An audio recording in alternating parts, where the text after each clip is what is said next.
feel that when you eventually transit to the next world, you are dead, that your brother or the person that you choose to entrust to take care of your wife and your children's property decides to start using those property for his own personal use as members? How would you feel that? That is the question that honorable members should be making, should be answering themselves before they vote today, later today, Honorable Speaker. Honorable Speaker, the late Governor DP Gachagua passed on 24th of February 2017. Between 2017, Honorable Speaker, to 2024, it is indeed true that the late governor then, amongst Mwai, Madenge and Njoroge, he entrusted Mr. Rigathi, the Deputy President, as the executor of his will.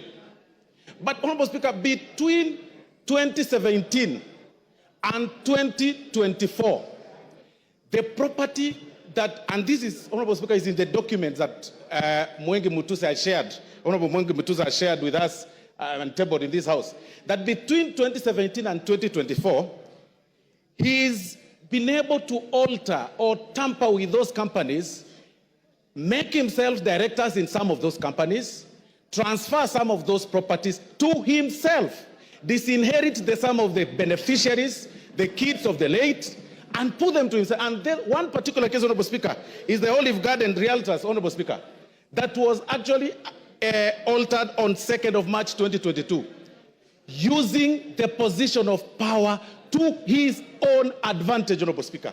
How can you explain that? He will then tell you, Honorable Speaker, that I bought its willing buyer, willing seller. Really? Does it mean that all your money that you've acquired, which is also questionable, the only property that you could identify is the property that is under the care or is supposed to help the family and the widows of your late brother? How wicked can we be? Then you come in full glare of camera and tell the members of the public that please let my brother rest in peace. I decided to hold this property in trust for them, when the brother, the kids, the widows, and the daughters and sons of the late are languishing in poverty and complaining and crying. It is total shame. You cannot use your position for that. Honorable Speaker, these are practical examples, and I'm telling honorable members to acquit themselves and go through ground 7, Honorable Speaker. It is actually on page 16 to 30. This is nothing but gross violation of the law, Honorable Speaker, taking advantage of their own power, Honorable Speaker. Honorable Speaker, and even to prove that, you will realize that those companies, by the time the companies were some of them were being registered, the new ones, and the time the transfer of these properties were taking place, Honorable Speaker, the whole thing is actually contemporaneous. You need not to be a rocket scientist to know that clearly this is fraud and this is this was taking advantage of the late. I want to remind the Honorable Deputy President of the good book in the book of Proverbs chapter 15, verse 25, that the Lord will tear. That's what the Bible says, that the Lord will tear down the house of the proud, but you'll establish the boundary of the widow. That is why we are here today. If there is no other reason that has brought us here, Honorable Speaker, it is to protect the family that is being disinherited of their property under coercion, blackmail, and threats. If there is no other reason, Honorable Speaker. And that is why, Honorable Speaker, even it's actually biblical again, in the good book, Honorable Speaker, of the book of Exodus 22:22, that do not take advantage of the widow, do not take advantage of the fatherless. If you do, and they cry to me, I will certainly hear their cry, and my anger will be aroused, and I will kill you with the sword. Today, we are using the sword, today here, to protect, and it is biblical, it is religious. Today, we are using the sword to impeach you, just to protect the children that are suffering, that you threatened, that you blackmailed, that you told that if you dare speak or utter a word, I am the Deputy President of Kenya, elected by 7.2 million people. I will finish you. Finish who? We will finish you today in this floor of the House. Honorable Speaker, I mean, there is nothing more for me, Honorable Speaker, on this matter. There is nothing more than cabinalism. I mean, really, like you are left under the care of the properties of your brother. Then you take them to your advantage, your immediate brother.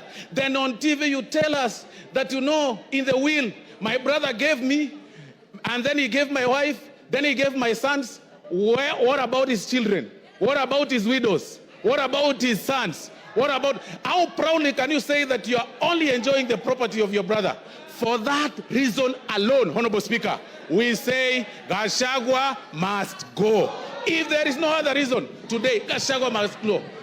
Honorable Speaker, I relate this case with the case of, I relate this matter, Honorable Speaker, with the Spelunchian explorers case, Honorable Speaker, where the members... Yes, Kipchumba. Timothy Kipchumba. Honorable Speaker, I rise pursuant to Standing Order number 91 on the issue of statement of facts. Honorable Speaker, is it in order for the Honorable Osoro to claim that the Honorable Rigathi Gachagua disinherited the wife of the late brother? Honorable Speaker, can he table the facts before this House that he disinherited? Honorable Kipchumba. Order Osoro. Honorable Kipchumba. Those are the facts that the move of the motion placed on the table. It appears you probably were not in the House then. Finish up, Osoro. Honorable Speaker, I'll refer the Honorable Member to pages 16 to 30 of this very motion that was tabled in this House, Honorable Speaker. And these are facts. And I've also said that, Honorable Speaker, on this particular matter, the threshold is on the 2/3, and we're also working on the balance of probability. We are looking at this matter on how the facts relate or place themselves on the table from the transfer of the properties and also the registration of the companies. I mean, it is clear the facts are contemporaneous. Nobody, unless you don't need to be a rocket scientist to identify this whole thing, Honorable Speaker. And that is why, Honorable Speaker, for this reason, for this very reason, Honorable Speaker, I want to say that I support the impeachment. Please, let's make it early. Even if it's at 6, Rigathi Gachagua must go. TJ Kajwang.